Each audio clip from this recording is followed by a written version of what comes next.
Um, got it. Okay. Recording progress, but Okay. no. If I go over time, give me the red, but otherwise. So what's the time that you want me to put the green for? Oh, okay. If you want to time me, my timing is what? You got 6:30 to 6:48. Yeah, So, you've got a total of 15 minutes that includes a Q&A session. So however you want to use it. okay. So how about the red or green at in 10 minutes? Okay. Yellow in 13 minutes, and then red at 15 minutes, and I'll shut up. No worries. All right, with that thought in mind, I'm going to pin you on my screen so we record you in a really beautiful light. There we go. Oh, and then you give us a good face with that. Love it, love it. Okay, with that thought in mind, here is my friend George. He's been a Toastmaster for over 17 years. He's past District 39 Director. He's earned 2 DTMs and recently received the President's Citation. Awesome, awesome, awesome. One of the highest honors in Toastmasters. George has been clowning around for over 30 years as Waldo the Clown. He performed at Liverpool, Southport, and Brighton, Great Britain, and fairs all over California. He was a full-time entertainer at Seaport Village in San Diego. He met his wife as a clown summit at the Castle in Scotland, who's also a clown. I give you George Jarosik, Stuck in the Mud. Stuck in the Mud, George Jarosik. Hello, Toastmasters, honored guests. Before I get started my speech, because I know you want to hear it, a lot of times people, and I'm sure I'm singing to the crowd here in this room, people say, I'm not funny. You are funny. You are. And then they say, well, I can't think of anything to give a speech on.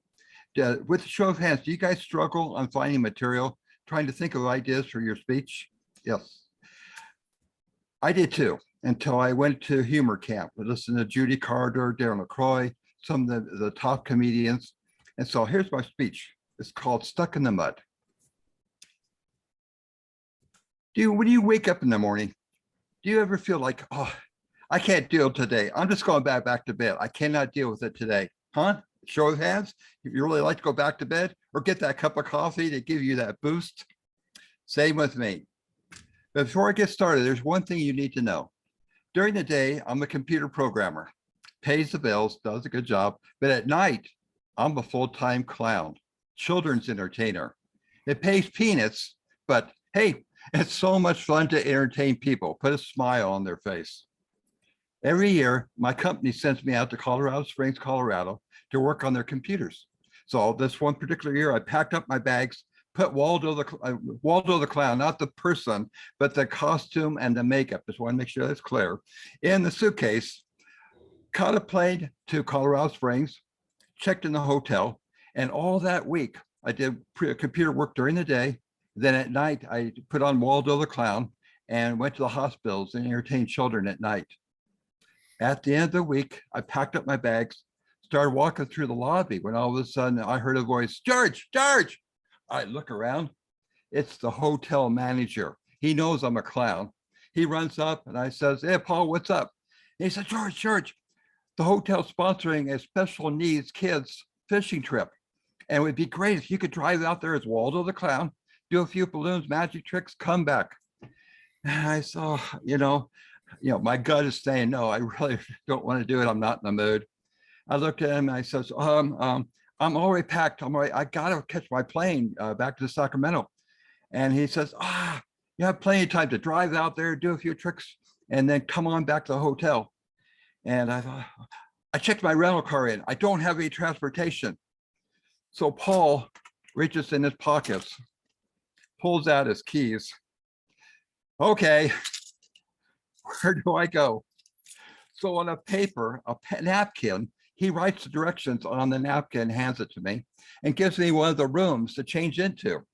So I run into the room with all my suitcases and change into Waldo. Grab my bag of balloons, a bottle of water, and run through the hotel to the parking lot where the manager's parking spot is. There in the manager's parking spot is a brand new white Cadillac. Cadillac. Wow. Oh, I opened the door and kind of slid in the seat. If you've never been in a Cadillac, it's like sitting in your lounge chair at home. It is that comfortable.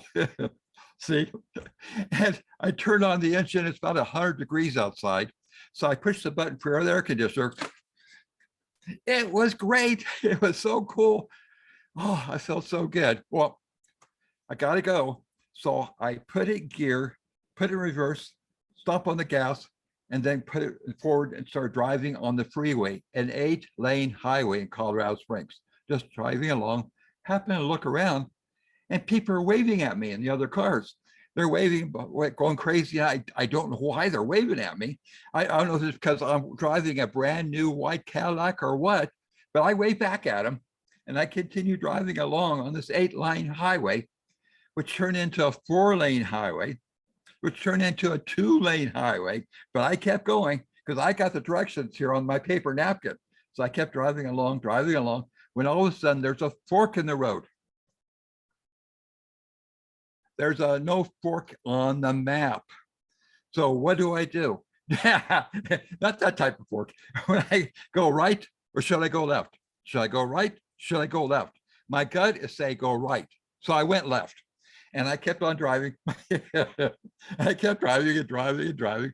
And that 2-lane highway turned into a 1-lane road that turned into basically a dirt road. Well, a voice in my head says, Waldo, yeah, you're lost. I know. So I kept driving. I saw a pond coming up. And so I thought I'll get turned around at that pond area. So I drove up the pond, turned over, backed up into the pond, put it in gear, stomped on the gas. You bet. I know. Car's going crazy. I looked at it, and there's mud all over the back of the car. Oh no. So I put it in park, got out of the car, and sure enough, the back end of the car is just full of mud. But don't panic. I remember what they said on the radio. When you're stuck in the mud, back up just a little bit more so you get traction on your tires. So that's what I did. I got back in the car, put it in reverse, creeped a little bit back, put it in drive, stopped on the gas. I'm not going anywhere. And there's mud flying on the front windshield. It's that bad. Since it's not my car, I put it in park, turned off the engine, and got out of the car. There's mud all over the car. Oh no. And the tires, back tires, are deep in the mud, deep in the mud. What do?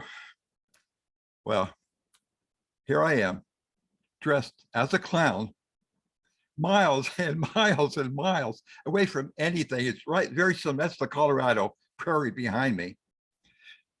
And standing next to a brand new white Cadillac. So, but I remember what they said on the radio. Never leave the car. Always stay by the car. No problem there. I will do that. I've got water. I got a bottle of water. It's going to last like an hour. And if a plane flies by, I can make an SOS with my balloons. I'm all set. So I stayed and I waited and waited and waited. And to tell you how barren it was, it's just like behind me in the horizon, you could see John Wayne with the cavalry riding along the horizon. It was that bad. But I waited a good hour, just waited. I happened to look there, way in the distance was a little hill, and there's a little toy truck on that hill going around and around that hill. Well, I started waving crazy, and it stopped. It turned and started coming my way. Now, I don't know if it was because I'm dressed as a clown or what, or I caught the person's attention, but that little toy truck got bigger and bigger and bigger and bigger. It was a park ranger. It could have been bad. It really could have been bad. He came up and he says, "What's going on?" And he didn't even ask about the clown thing. And I explained I had going to a party over especially needs kids at the fishing pond. He says, "Oh, I know where that is, but let's get you out of the pond first." So he had me get back in the car, And he talked me through it. And sure enough, I got the car out of the pond, got out of the car, shook his hands. And he says, okay, when you get out there, go up and over that hill. The fishing pond is up on the other side of that hill. Great.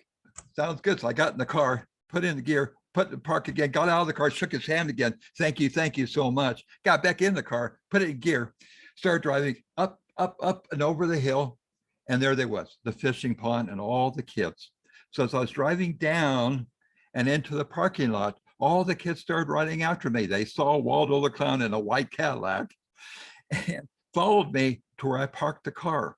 Now, I was about ready to open the car door, and Billy was there. And Billy says, hey, Waldo, we didn't know if you would make it or not. I know, I didn't think I would make it either. He said, here, let me help you. So he grabbed my bags and I followed him to the fish, or the kids were all fishing. And I happened to notice all the kids either had one leg missing or both legs missing. And there were, on the braces on both. Billy only had one brace. And I followed him to the fishing pond. And all the kids wanted me to show them how much fish they caught. So of course I went to each child, made them each a balloon, did a whole magic trick, a couple of magic tricks for all the kids. Then I noticed way in the back corner was Jimmy. And Jimmy was a paraplegic. He could not move his legs, could not move his arms. So I went up to him and said, how you doing, Jimmy? And he goes, Waldo. That did it for me. Something I will never, ever forget. I know Tom's been through that too. And I mean, here he can't have any muscle control at all, but he could say, Waldo, just touches my heart. So I made him a very special balloon to put on his chair. I said goodbye to everybody, and the kids are going, no, you can't leave. No, don't.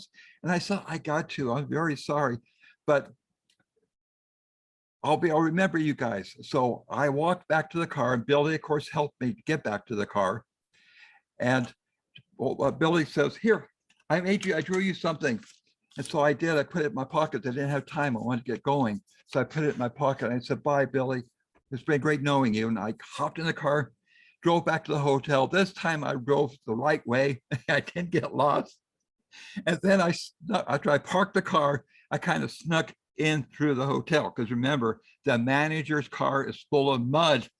And so I went through the front desk, put the car keys on the top of the registration, and snuck into the room, changed my clothes into George, got my suitcase of all my clothes, went through the other far entrance so they wouldn't see me, caught a taxi to the hotel and back to the airport. And I caught my flight, believe it or not.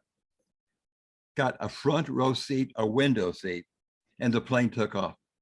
As the plane was flying, it flew over that pond. I happened to look down and remembered all what happened. And then I remembered Billy's cartoon. I opened it up, and it was a cartoon drawing of me and Billy standing next to each other.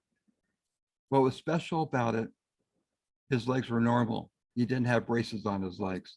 He looked at him as a normal child. So something I will always remember. Got back home, okay. But from now on, when I wake up in the morning and I say, I can't do this, I'm not going to do it, I remember Billy all the time. Thank you so much. So I think of ideas. Judy Carter, she taught humor at Dale LaCroix's camp. And she says, write down your message, write everything you think of. Go to where your hurting point is. What happened to you in your past? And write about that. I can't do that. My dad was abusive to my mom. I mean, how do you change that into humor? I just can't. But I can think of myself, all the things that happened to me. Like one time I opened a Coke can and opened up, there was wires in the Coke can. It was a bomb. And I raced the Coke can to the swimming pool and threw it in, called the police. Turned out it's a promotion for Coca-Cola. Money was supposed to pop out. That's a speech. Or when I was a teenager, I drove my Volkswagen Bug out to the Durango Desert. I got hit by a truck, and the Volkswagen started spinning around like you see on the Love Bug movie. And nobody got hurt. My other buddies were fine. But just looking at Volkswagen Bug is funny enough as it is. So it's easy to write a speech about that. Other ideas that just look at what happened to you and turn that around and start adding to it. My speech itself didn't have the title. It was literally a 20-minute speech. Darren LaCroix and Patricia Fripp reduced it down to what it is now. I didn't have that ending. I ended at the pond. And then Patricia, I can't speak in her British accent, but she says, wasn't there an ending to this? And I says, oh yeah, the kids. So I added the kids onto that, which added human connection so that all of you could relate to touching stories that you had encountered with handicapped kids. So that, the opening, and then going through all the humor camps, it's been reworked and reworked and reworked. Darren LaCroix says, a speech never dies. All your speeches, even your icebreaker speech, never dies. Keep working it. Darren LaCroix's out speech, the one he won in 2001, he's still adding to it, still rewriting it. So, okay, I'm done. Go ahead. Q&A me if you have any questions. I have a question. Could Okay. you tell us more about humor camp and how to participate in that? We had it because of COVID. Last 2 times was virtual, and it's just not the same. At humor camp, they teach us how to write humor. Don't steal jokes. Darren LaCroix's on me all the time for stealing jokes, but write your own material. And they go through that. Henny Lemon, take my wife, please. That's a good basic line that he works with. And he has all this do that exercise, but write our own joke using that structure. Or the power of 3 of writing 3 jokes and then end with your punchline joke. Secondly is improv. So this last time in March, we went and met at Darren LaCroix's camp. Oh, Stratosphere Hotel at the Comedy Stage. And we learned improv there. And going again is Kevin Burke, who's an ex-Barnum Bailey clown, was one of our teachers. Incredible. So I recommend you going. It's going to be happening again soon, I think in the fall. Yeah, and that's through Stage Time and Darren LaCroix. That's all available. So George and I have both attended twice, I believe, different time periods. Marvelous 3-day workshop. So, and now he's actually, part of it is done in a comedy club. Right. And you practice it there. So it's a different feel. It is. And he's still not trying to teach you to stand up. He's trying to help us build our humor muscles. Right. We do have a little extra time. Just so everybody's aware, Matran is unable to make it to our meeting today. So we'll loosen up a little time. George, you and I have been studying together for the past dozen years. No. Common thing that we have both found is being kind, polite, and owning the moment. Right. And yet we found humor. Okay, everybody should be aware at the International Convention, George and I was asked as helpers, volunteers, to stand on either side of the stage ramp at opening ceremonies because all the flags of the country that Toastmasters is in marches up and all these various district officials get to carry a flag. Well, some of them are not as steady as others. Right, right. Our job, George and I would stand there, be kind and polite. Yeah, and I had my hat on. And smile because everybody's doing cameras and remind the ladies that smile or don't catch your dress or step left or be balanced. What was one moment doing that was humorous to you or about that? I don't know. I just had fun doing it. And a lot of the people that were carrying the flags, I know. So it's almost like when you go to the convention, it's like seeing your family members. But trying to remember if I think I'm the one that says go left and you're the one that said go right. And we would forget. And because we're just reminding them which direction they got to go on stage because there's about 100 of them, about 100 flags. So trying to help them coordinate. And there's no guardrails on the sides.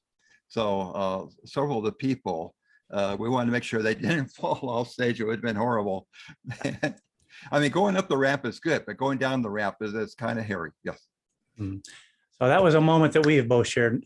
One of the things I noticed in George's story was a beautiful story, details, the sensories are in there, and the opportunity to every once in a while, can you picture the clown pushing the Cadillac? I mean, he kept giving us those visuals. I Right. love that fact. Does anybody notice any one other thing before we wrap this up? And then everything I said about the trip was true. I didn't exaggerate any of it. It all was true. And it could have been serious. If the park ranger hadn't showed up, who knows? I know the manager would be worried about his car, doesn't care about me, and would worry about it. But I was way out in the remote. It could have been bad. Ask a quick question to George. Yeah, Randall. Yeah, George, did you know at an early age you wanted to be a clown, or was there like an epiphany moment in your life, or was it easy for you to know that? No, my third wife, yes, I've been married 4 times. My third wife was an artist, and she'd go to all these art shows, and I'd be home, and I think, I just need a hobby. So I opened the phone book up, and it went right to clowns. I thought, yes, I've always wanted to be a clown since I was a kid. And I looked it up at San Diego State University. It was going to cost $40. Well, it so happened I won a football pool, the Super Bowl football pool, and it was exactly $40. I'm listening. And if I hadn't joined that, I would not met my wife in Scotland. I wouldn't have been a performer, all over California. But no, before that, I never thought of being a clown. And just like Interesting, great. Toastmasters, we're wannabe actors. We hide behind our speeches and behind the lectern. Same with clowns. We hide behind our face to perform. Marvelous, marvelous. Thank you, Randall. Thank Quick you. hand from William McCumbee. Yes. Today, people think of clowns, and a lot of people are scared of clowns when you think of Halloween and stuff like that. So, how do you react to that with the modern interpretation of clowns? I always thought the clowns, because I grew up with all the old time favorites. I can't think of their names right now, but Freddie, I forgot their names. That's how I grew up with. But when I went overseas to see the other clowns from Europe, they didn't do anything. All they just put on a rubber nose, and that's it. That's a clown, because the clown is more the art, the entertainment of being a clown. And I think it's way Circus Soleil. What do I, they, yes, they do makeup, but they don't need to put makeup on because it's gymnastics, the whole show. And I think that's where our new circus, our new entertainment's coming, is in that direction. It's more their strength on what they can do rather than the face. Exactly, exactly. With that thought, George and I share clowning in the past. I was a clown, and I just had to throw on this goofy wig for a moment.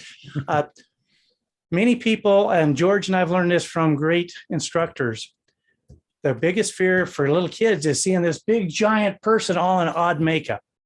And we are often taught, first thing we do is we get out and we get low, get down to their level, and allow young ones to approach us. Right. And this has minimized the fears that many people later have. So yeah. And of course, that goofy Hollywood stuff, the scary clowns, that's one of the biggest, it's despicable. Let's put it that way. It really killed our business. And then COVID killed our business too. Yeah. But yes, another thing is parents will hold their kids at circus or a carnival, and they see the clown, and when they go up to them and put the child right in the clown's face, oh, you talk about nightmares, and something they will never forget.